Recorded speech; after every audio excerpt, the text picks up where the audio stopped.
Dr. Subandrio merupakan seorang dokter yang pernah menjabat sebagai Menteri Luar Negeri dan Hubungan Ekonomi Luar Negeri di pemerintahan Soekarno.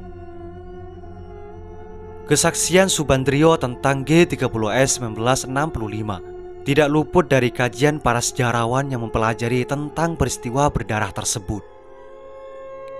Pihak yang diisukan sebagai dalang di balik peristiwa G30S adalah Partai Komunis Indonesia atau PKI.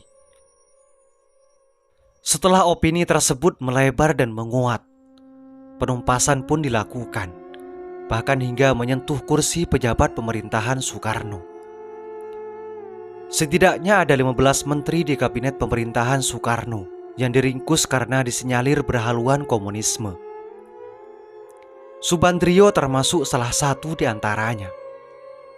Akibatnya, ia terpaksa mendekam di penjara selama 3 dekade setelah nyaris dihukum mati. 65 tahun setelah peristiwa G30S 1965, Subandrio merilis kesaksian mengejutkan di balik tragedi tersebut. Kesaksian Subandrio tentang G30S PKI dirilis dalam sebuah memoir berjudul Subandrio, Kesaksianku tentang G30S 2000. Kesaksian-kesaksian Subandrio dalam buku tersebut dipertimbangkan sebagai salah satu bukti sejarah yang berkebalikan dengan versi Orde Baru. Subandrio menegaskan bahwa dalang di balik peristiwa G30S 1965 bukanlah PKI, melainkan Soeharto. Kesaksian inilah yang kemudian menggemparkan banyak pihak, sehingga menciptakan beragam versi sejarah terkait siapa dalang G30S 1965. Profil Subandrio, sosok penting kepercayaan Soekarno. Subandrio atau Dr. Subandrio merupakan dokter diplomat sekaligus seorang menteri di masa pemerintahan Orde Lama. Ia termasuk sosok penting yang dipercaya Soekarno pada masa itu. Menurut Nino Oktorino, dalam Operasi Dwi Kora, sebuah perang yang terlupakan Indonesia 2018, Subandrio lahir di Kepanjen, Jawa Timur pada tahun 1914. Keahliannya di bidang kedokteran diperoleh setelah menempuh pendidikan di Sekolah Tinggi Kedokteran Jakarta. Subandrio menikah dengan Hurustiati, dokter alumni Stovia pada tahun 1940. Dari pernikahan tersebut lahirlah seorang putra bernama Budoyo. Setelah lulus dari sekolah kedokteran, Subandrio bekerja sebagai dokter. Akan tetapi tak lama kemudian, dia banting setir. Setelah kemerdekaan Indonesia, Subandrio ditugaskan sebagai duta besar di pemerintahan Soekarno. Meski begitu, Dr. Subandrio bekerja dengan baik dan menjadi diplomat yang cakap. Ia berjasa mengangkat eksistensi Indonesia di mata global. Tugas pertama Subandrio sebagai diplomat berlangsung 2 tahun, tepatnya hingga pada tahun 1947. Masa berikutnya, Subandrio diangkat menjadi perwakilan Indonesia untuk Inggris dan membawa misi memperoleh pengakuan kedaulatan dari kerajaan Inggris. Subandrio menetap di Inggris hingga tahun 1954. Selama menetap di Inggris, dia banyak menghadiri pertemuan kenegaraan dan sesekali dibantu sang istri untuk menggelar kegiatan budaya. Subandrio sebisa mungkin mencoba membangun citra Indonesia sebagai negara baru di luar negeri. Citra ini tak hanya ditunjukkan bagi pemerintah Inggris, tetapi juga negara-negara mitra. Setelah berhasil mendirikan Indonesia Office di Inggris, Subandrio dan sang istri ditarik ke Moskow untuk menjadi duta besar di sana. Subandrio dipercaya membangun hubungan diplomatik Indonesia dengan Uni Soviet hingga tahun 1960-an, waktu yang terbilang cukup singkat. Tak lama kemudian, ia ditarik lagi ke Indonesia untuk menjabat sebagai Menteri Luar Negeri. Sebagai orang kepercayaan Soekarno, karir Subandrio di bidang politik terus melesat. Salah satu prestasi Dr. Subandrio adalah membebaskan Irian Barat dari cengkraman Belanda pada tahun 1962. Bersama Adam Malik, ia bertemu dengan Presiden Amerika,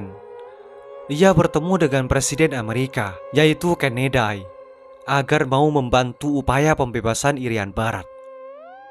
Keberhasilan itu mewujudkan perjanjian New York pada tahun 1962 yang berisi bahwa Irian Barat harus kembali ke Indonesia. Tak hanya menjabat sebagai diplomat dan menlu, Subandrio juga pernah menduduki kursi Kepala Badan Pusat Intelijen serta Komandan Tertinggi Badan Operasi Dwi Kora. Sayangnya karirnya yang sudah dibangun bertahun-tahun harus runtuh seiring dengan pecahnya G30S PKI. Beberapa saat setelah tragedi 30 September 1965, ia ditangkap oleh militer Angkatan Darat. Subandrio masuk ke dalam daftar 15 menteri kabinet Dwi Kora yang dituduh berhaluan komunis lantaran menjadi loyalis Soekarno. Ia diadili di pengadilan militer pada tahun 1966, bahkan sempat dituntut hukuman mati. Namun hakim berkata lain. Subandrio dikenai hukuman penjara seumur hidup. Usai dirinya ditangkap, istri dan anak Subandrio diasingkan sebagai anggota keluarga yang dicap berkaitan dengan komunis. Hal ini membuat keluarga kecilnya tak berumur panjang. Budoyo, yang merupakan anak semata wayangnya, meninggal pada tahun 1970-an karena serangan jantung. Kondisi keluarga yang hancur membuat istri Subandrio depresi dan juga sakit-sakitan, hingga kemudian meninggal dunia di Rumah Sakit Cikini, Jakarta pada tahun 1974. Melalui bukunya, Subandrio mengungkapkan bahwa dirinya ditekan secara mental selama di penjara. Ia tak pernah disiksa secara fisik, tetapi terus-menerus diinterogasi hingga stres dan depresi. Pada tahun 1999, bertepatan dengan berakhirnya era Orde Baru, Subandrio dibebaskan bersama dengan tahanan politik lainnya. Begitu menghirup udara kebebasan, Subandrio membeberkan kesaksiannya kepada publik, termasuk tentang perpecahan dalam tubuh AD PKI dan juga pemerintahan. Subandrio juga menepis anggapan bahwa PKI merupakan dalang G30S. 5 tahun setelah bebas, Subandrio berpulang menyusul anak dan istrinya. Ia meninggal dunia pada tanggal 3 Juli 2004 di usianya yang ke-89 dan dimakamkan di TPU Jeruk Purut, Jakarta Selatan. Berikut merupakan kesaksian Subandrio tentang G30S. Kesaksian Subandrio tentang peristiwa G30S disampaikan melalui buku Subandrio, Kesaksianku tentang G30S. Ia mengklaim bahwa dalang G30S adalah presiden kedua Indonesia, yaitu Soeharto.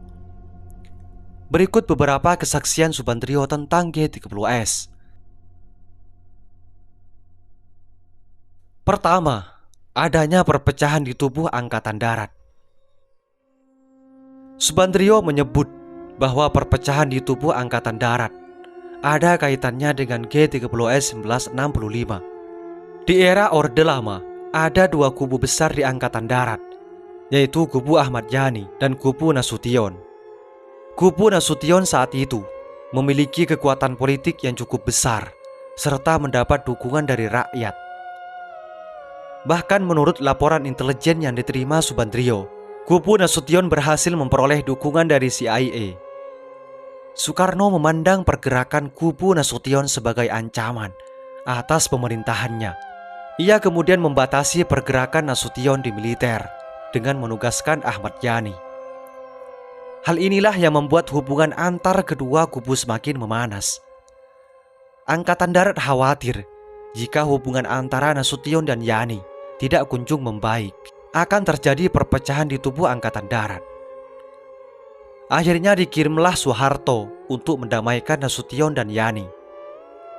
Soeharto cenderung condong ke kubu Nasution, meskipun akhirnya ia membuat kubu sendiri. Upaya mendamaikan kubu Nasution dan Ahmad Yani tidak berhasil, hingga akhirnya Soeharto mencetuskan perjanjian Triubaya Sakti. Perjanjian tersebut pada intinya memuat ketentuan bahwa TNI berhak memberikan saran dan tugas politik tak terbatas kepada Presiden RI. Ini juga berarti bahwa kubu Nasution menang terhadap kubu Ahmad Yani yang didukung oleh Presiden Soekarno, ungkap Subandrio. Kondisi inilah yang membuat kedua kubu tak berdamai, meskipun keduanya sama-sama anti komunis. Kesaksian yang kedua, politik muka dua. Subandrio menuding bahwa Soeharto menjalankan politik muka dua. Hal ini karena Soeharto yang ditugaskan menjadi perantara perdamaian antara Nasution dan Ahmad Yani justru juga memiliki masalah dengan keduanya. Soeharto pernah hampir dikeluarkan dari militer lantaran melakukan penyeludupan barang. Ahmad Yani bahkan sempat melakukan kekerasan fisik kepada Soeharto. Di sisi lain, Nasution mendesak agar Soeharto dikeluarkan. Namun hal itu dicegah oleh Mayor Jenderal Gatot Subroto yang menyarankan agar Soeharto disekolahkan lagi ke Seskoad, Bandung. Subandrio mengklaim bahwa tugas Soeharto untuk mendamaikan Nasution dan Ahmad Yani justru menyulitkannya. Soeharto pun membangun kubu sendiri yang terdiri dari Yoga Segama dan Ali Mortopo. Menurut Dr. Subandrio, Soeharto sering bermuka dua. Pada tahun 1947, Soeharto dinilai pernah mengkhianati komplotannya dalam kasus penculikan Sultan Syahrir. Itulah karakter Soeharto yang ia bangga dengan hal itu. Soeharto tidak merasa malu berbalik arah dari penjahat menjadi penyelamat, tulis Subandrio dalam bukunya. Kesaksian yang ketiga, isu Dewan Jenderal. Isu Dewan Jenderal merupakan salah satu pemicu peristiwa G30S. Isu tersebut pertama kali mencuat di kalangan negarawan. Menurut Subandrio, isu ini muncul ketika Indonesia mendapat hadiah persenjataan dari Tiongkok secara cuma-cuma, namun alih-alih diterima langsung oleh Soekarno. Hadiah itu ditangguhkan seiring adanya ide dari PKI untuk membentuk Angkatan Kelima.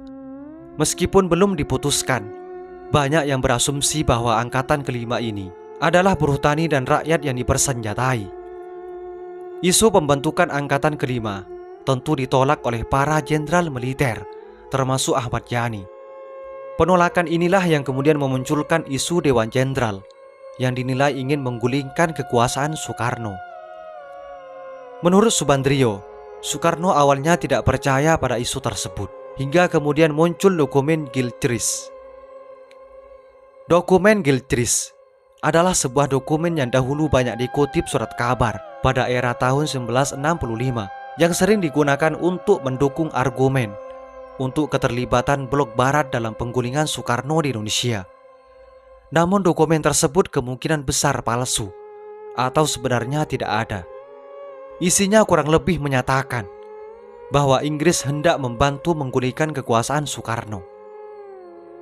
Isu Dewan Jenderal yang kemudian diperkuat dengan temuan dokumen Gilchrist membuat pasukan Cakrabirawa merespons secara agresif. Letnan Kolonel Untung yang menjadi komandan tertinggi pengawal Presiden Soekarno berencana menggagalkan misi Dewan Jenderal dengan cara menangkap mereka. Letkol Untung menyampaikan rencana itu kepada Soeharto yang kemudian disambut baik, bahkan didukung oleh Soeharto. Ini diceritakan oleh Untung kepada saya saat kami sama-sama ditahan di tahanan di LP Cimahi, Bandung, kata Subandrio di bukunya. Hal ini dibuktikan dengan kedatangan para pasukan TNI dari berbagai daerah ke Jakarta. Beberapa hari sebelum G30S pecah, Soeharto berdalih mereka datang ke Jakarta dalam rangka hari ulang tahun ABRI yang jatuh pada tanggal 5 Oktober.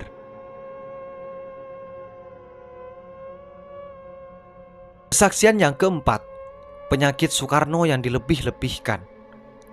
Isu bahwa PKI merupakan dalang utama G30S gencar disebarkan kala itu. Teori dalang G30S PKI tersebut membawa argumen bahwa PKI khawatir posisinya terganggu karena Soekarno sakit parah. Jika Soekarno meninggal sewaktu-waktu, PKI takut didepak dari kekuasaan. Subandrio mengklaim bahwa isu tersebut tidak benar. Informasi tentang penyakit Soekarno juga dilebih-lebihkan. Beredar isu bahwa Soekarno sakit keras hingga DN Aidit mendatangkan seorang dokter dari Tiongkok. Hal ini membuat banyak orang berasumsi bahwa Soekarno sakit parah dan berpotensi menemui ajal dalam waktu dekat. Menurut Subandrio, Soekarno hanya masuk angin. Dokter yang didatangkan ke istana berasal dari Kebayoran Baru, Jakarta, bukan dari Tiongkok. Ia ikut memeriksa keadaan Soekarno bersamaan DN Aidit dan meyakini bahwa itu hanyalah sakit ringan. Penyebaran hoak terkait kondisi Soekarno itu membuat Subandrio semakin yakin dengan teorinya bahwa Soeharto lah aktor di balik G30S 1965. Kesaksian yang kelima, keterlibatan AS dalam G30S. Subandrio juga meyakini adanya keterlibatan AS dalam G30S. AS memiliki hubungan yang kurang baik dengan negara-negara komunis seperti Uni Soviet dan Tiongkok. Apabila Indonesia menjadi negara komunis, AS dan negara-negara barat akan banyak merugi di sektor ekonomi dan politik, sebab Indonesia tergolong kaya, terutama di aspek sumber daya alam. Oleh karena itu, menurut Subandrio, misi menggulingkan PKI dan Soekarno yang mulai berhaluan sosialis sangat perlu dilakukan oleh AS. Subandrio tidak asal-asalan saat menyebut adanya keterlibatan AS di G30S. Tidak lama setelah para jenderal diculik dan dibantai, AS mengirimkan bantuan obat-obatan dalam jumlah besar ke Indonesia. Hal itu mencurigakan karena Indonesia tidak sedang dilanda bencana alam. Di saat bersamaan, sebanyak 40.000 anggota PKI dan simpatisannya dibantai secara misterius. Dari sinilah Subandrio mencurigai bahwa obat-obatan itu hanyalah kamuflase untuk mengirimkan senjata yang kemudian dipakai untuk menumpas PKI dan ante-anteknya. Tidak hanya itu, Subandrio menuduh CIA terlibat dalam pengiriman dokumen Gelceris ke Indonesia. Kesaksian yang keenam, saksi dan tersangka dibungkam. Menurut kesaksian Subandrio, saat persidangan G30S 1965, tidak ada pembanding maupun keterangan yang seimbang dari saksi dan tersangka. Subandrio menilai bahwa yang bisa memberikan belanja ada 5 orang, yaitu dirinya sendiri, Soekarno, DN Aidit, dokter yang memeriksa Soekarno, dan Laimena. Namun setelah meletus G30S, kelima orang tersebut dalam posisi lemah. Soekarno menjadi tawanan Soeharto, DN Aidit dibunuh tanpa diadili, sementara dokter yang memeriksa Soekarno hilang entah kemana. Namun Subandrio tidak menjelaskan kemana Laimena pada saat itu. Itulah Subandrio dan kesaksiannya tentang G30S. Semoga ini menjadi wawasan bagi kita semua dan menjadi pelajaran atau pengetahuan bagi masa yang akan datang. Semoga informasi ini bermanfaat. Assalamualaikum warahmatullahi wabarakatuh.